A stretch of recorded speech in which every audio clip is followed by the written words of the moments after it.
La politique du gouvernement, si elle est ambitieuse, c'est uniquement dans les effets d'annonce. Pour ce qui est du concret, c'est complètement catastrophique.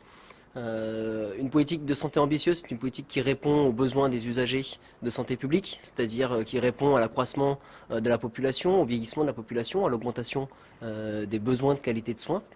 Or, ce qu'on constate, c'est une suppression de financement de 3,8 milliards d'euros qui est annoncée pour l'année 2019, qui s'accumule avec toutes les suppressions de financement qui ont déjà eu lieu les années antérieures. Euh,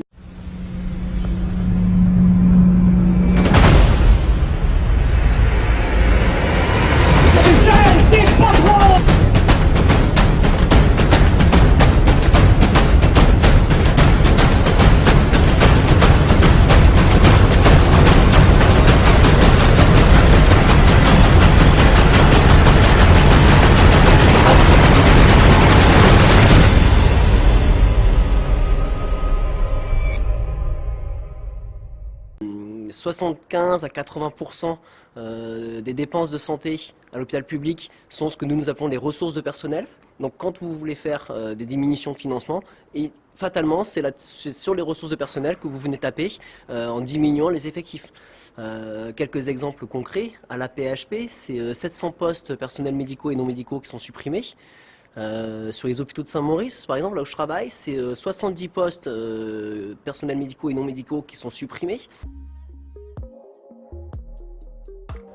Alors, à la CGT, on défend une conception de santé humaniste. Alors, ça veut dire quoi? Ça veut dire qu'il prend soin des humains, des personnes qu'on accueille dans nos services publics. Comme je disais tout à l'heure, diminution de personnel, augmentation des besoins de santé, augmentation des cadences.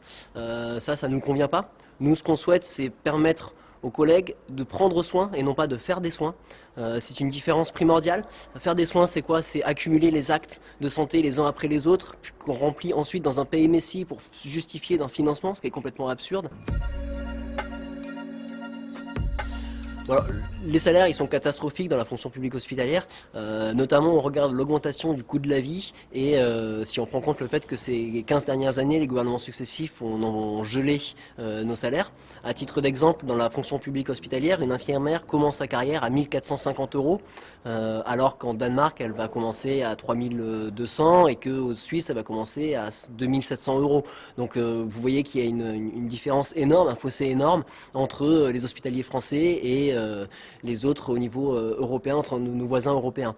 Je pense que le gouvernement joue sur la reconnaissance morale que les Françaises et les Français ont pour les hospitaliers. À cela s'ajoutent des millions d'heures sup qui sont ni financées ni récupérées. C'est clairement du travail gratuit.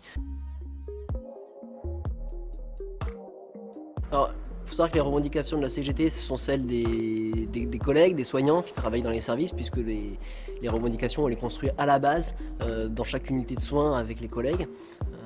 C'est tout d'abord des revendications de reconnaissance professionnelle, reconnaissance salariale. À titre d'exemple, ce sont pour les infirmières 1,8 fois le SMIC, c'est-à-dire 2500 euros net en début de carrière, avec une véritable catégorie A, c'est-à-dire un départ à la retraite anticipé et prenant en compte la pénibilité de nos métiers. De même pour les ASH, les agents de service hospitaliers, c'est une reconnaissance salariale à 1,2 fois le SMIC, c'est-à-dire 1700 euros en début de carrière, avec un départ à la retraite à 55 ans. Pour les auxiliaires de puer aides-soignantes, c'est un véritable plan de formation d'urgence financé au sein des établissements, avec là aussi une augmentation salariale, une reconnaissance de la valeur des métiers, des catégories professionnelles de ce que nous faisons.